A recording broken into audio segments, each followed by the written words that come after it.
sometimes all you need is just one synth and a sampler. So today we're going to use the Korg mini log, and then that's just going into the Digitakt. So I've got a chord progression idea. I'm going to hit yes to arm it.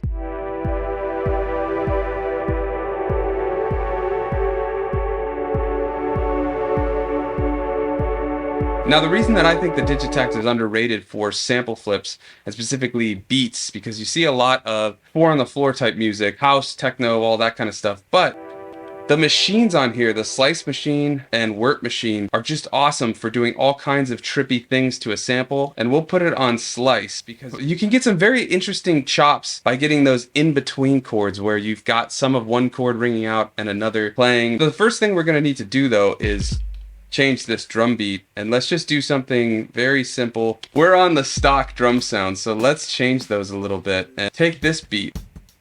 It's just a beat I made on the circuit tracks in the live stream, and what we could do first, add a ton of compression, add a little bit reduction, and that original sample was pretty dry and just like, you know, boring, but now we've added a little bit. We could even put just a hint of reverb. Yeah, I like that. Okay, now let's go check out these machines. So we could do warp because that'll re-pitch it depending, no matter what we change it to. But it adds some weird artifacting. Now, if we do it at 1 bar at the 1/8, you're not getting too much artifacting, but let's stretch it to 2 bars. I'm gonna check out that slice, because what that's gonna do is if we set it to, let's say, 16, now we've sliced the track into smaller segments. I like that. The 13 and 5 are our hi-hats. 9 has a hi-hat on the kick. Yeah, that's perfect. Let's record. Perfect. So we've got a general idea of what we want. And I'm going to just take this kick, and I want to ghost note it, and then we're going to add another kick here. Here it changes the vibe completely. Listen without it. And let's put this one off a little bit. So now it's moving. The snare on 13 and the kick on 1 are on the grid, and I want that so that they're synced pretty well, or so that when the loop restarts, it's always kind of there. Now, that's a good start point. Now, this is only 1 bar still right now, but let's just check out. We're in slice mode, I think, on that sample, but I'm just going to tweak it a little bit. Add some reverb. We're going to do a little filter, and I'll explain why in a second. And then I want a little bit. We're going for gritty because the Elektron can go clean, right? But this bit reduction and all that type of stuff. Oh, I like that. It's got like a circular kind of vibe. Let's get that in.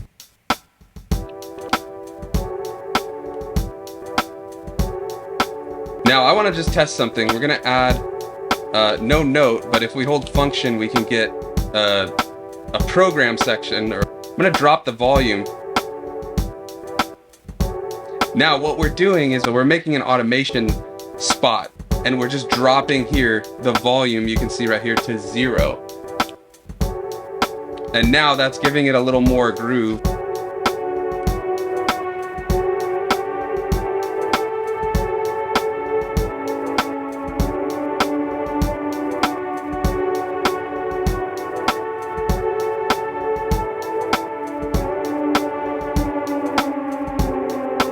Oh man, I can get lost in this.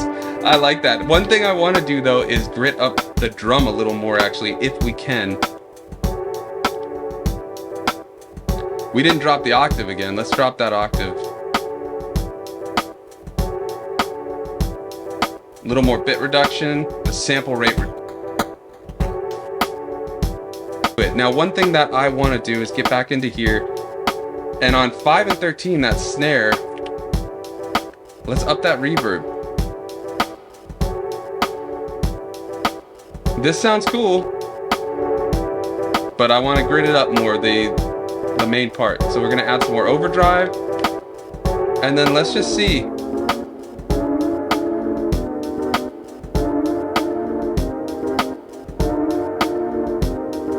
Okay. I love dropping the pitch on samples, and what's nice when you're in warp, you're not changing the BPM because every note is triggered as a single chop, and we sequenced each chop. So no matter what I change the tune or pitch to, it's gonna stay in time. Maybe we can get an internal sound for the bass. Let's throw it on 6, and let's see what we've got if we go to source. I do have this big Juno. Drop it an octave. Ooh, that's a nice bass. So this is a Juno 60 sample I got. Yeah, I like that. Okay.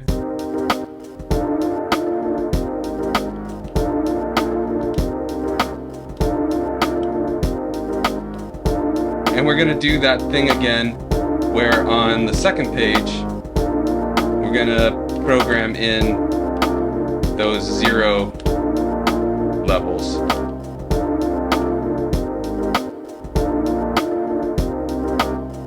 Might actually want to do that on the 1 as well. Page 1. Maybe just lower it. Oh, I got an idea actually. Let's program this in and let's boost the level, and we're gonna go and reverse it.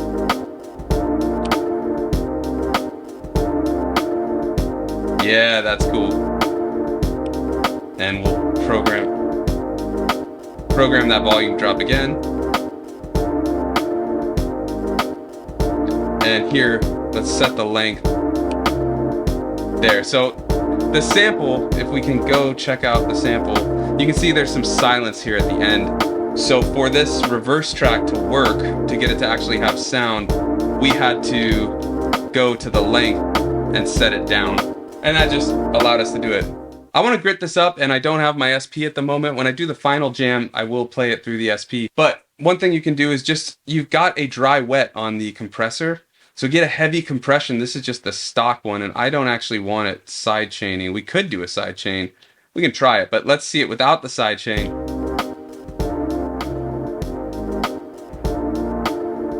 Now this is doing a lot of compression. So you can hear if I raise the compression because of how much I'm doing and what volume it's adding. We could drop the volume, just for an example. But see, one issue if you're slicing a drum all on one track, if you then choose that as a sidechain, every single hit, even what's not the kick, sounds are going to get sidechained every time something triggered. But I really like the bounce that it's giving, and we could tweak sounds, maybe change the threshold a bit so it's really only hitting with the kick. Hear how it really ducks mostly with the kick, because we're finding kick's probably the loudest part. So by setting the threshold, this top left one, which is A, you can get that kind of bounce. But I don't want the full thing, but I want a little bit of that bouncy flavor underneath. So I'm gonna just set the dry wet to about like 30. So we're still getting a little bit of that bounce, but it's just there underneath. It's not the full sound. But honestly, I think we've got a jam. Now we could get into sequencing, and maybe we'll, you know what? Let's add a little embellishment. Let's get some cowbell, some other hi-hats, maybe stuff like that real quick. And then I'm not gonna worry about making a full track from this. I'm gonna just jam with the lead on top and doing just mutes to kind of build the track. But if you wanna see how I build and finish tracks, release them, get them on playlists, all that kind of stuff, check out this video next. But for now, let's add a little embellishment. So we've got, I mean, this track is grooving, right? But I want some other sounds. So let's go, 5 is a cowbell. So I'm gonna go here. And I like to just add some cowbell like on 7.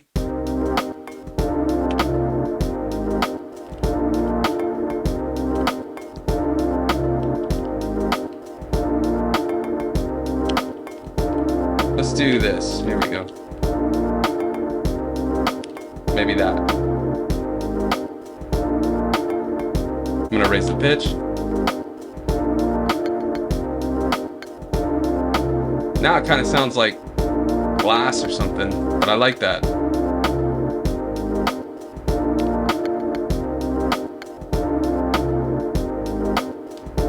Let's put that there. Put 1 on 16 quieter.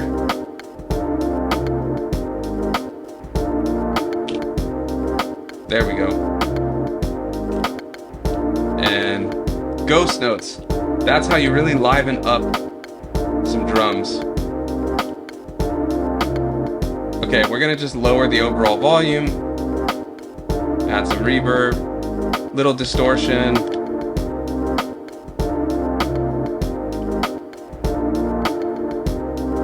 Let's get some kind of like rim sound that we'll use for some ghost notes as well. Here, 505, let's do that. Let's get that volume up. Okay, here we go. Let's put it on 2, 8, 4. Here we'll do 4.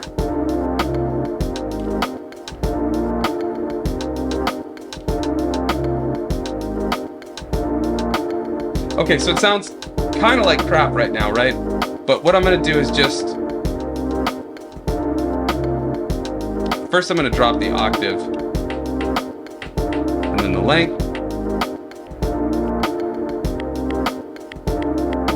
So it's just kind of a clicky thing in the background. And we're gonna just drop it really quiet. Felt more than heard.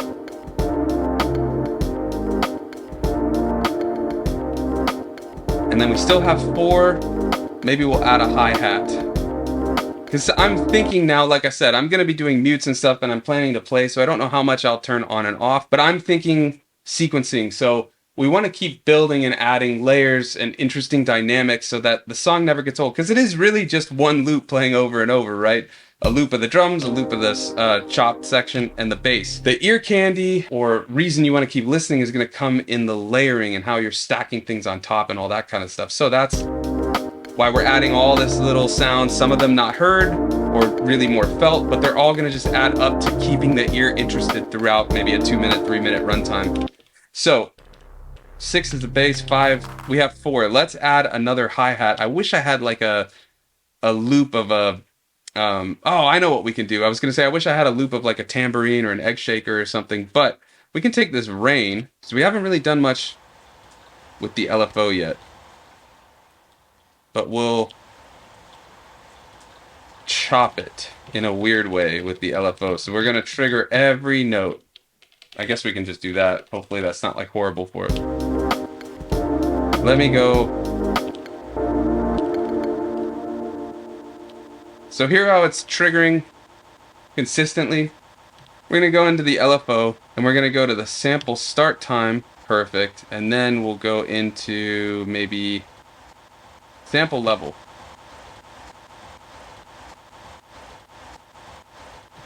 Then we'll go here on the envelope.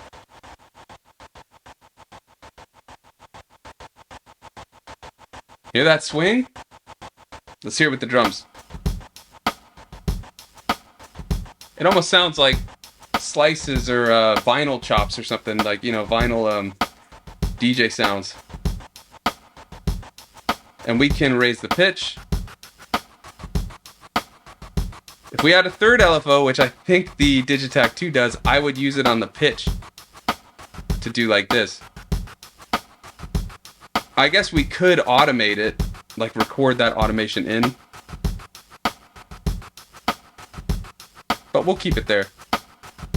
A little bit reduction, we'll add some grain, maybe even on the... There we go. Listen to that. See that groove? Do we have anything on 2? No, it's still set to the snare. You know what we could do? Set that snare and put some attack. And then what we'll do... no, we hit no. Mega distort it. So what I'm doing with this attack is I want to get the transient out, that first hit. So that it ducks under the real snare.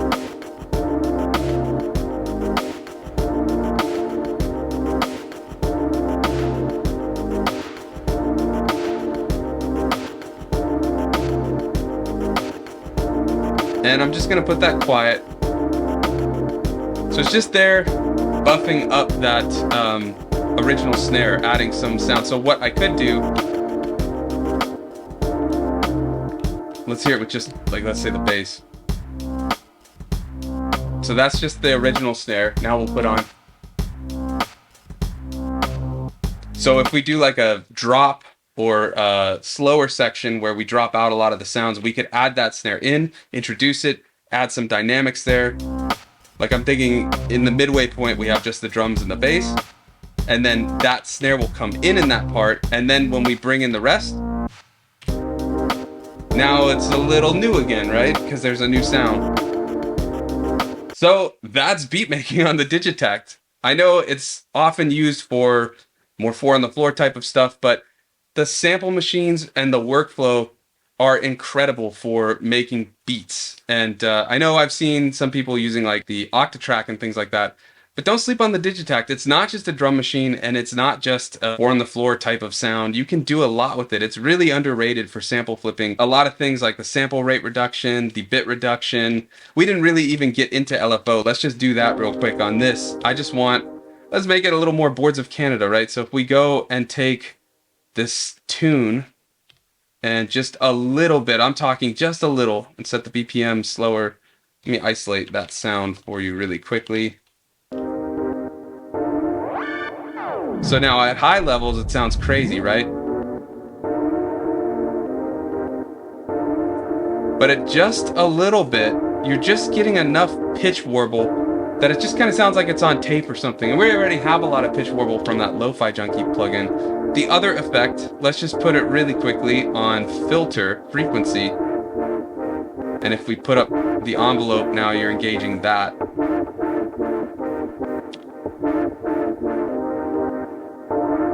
Just a slow. Again, I'm not using a lot here. I just want a little bit. It's all about just creating a little movement in the sample. It just adds a little more character so that the sound is a little more interesting as an end result. Let me know in the comments what you think about the Digitakt for beat making. Is the workflow a little complicated or daunting to you? Because it can be. This workflow, once I figured this out, it doesn't matter how much I don't know about what's possible on the Digitakt.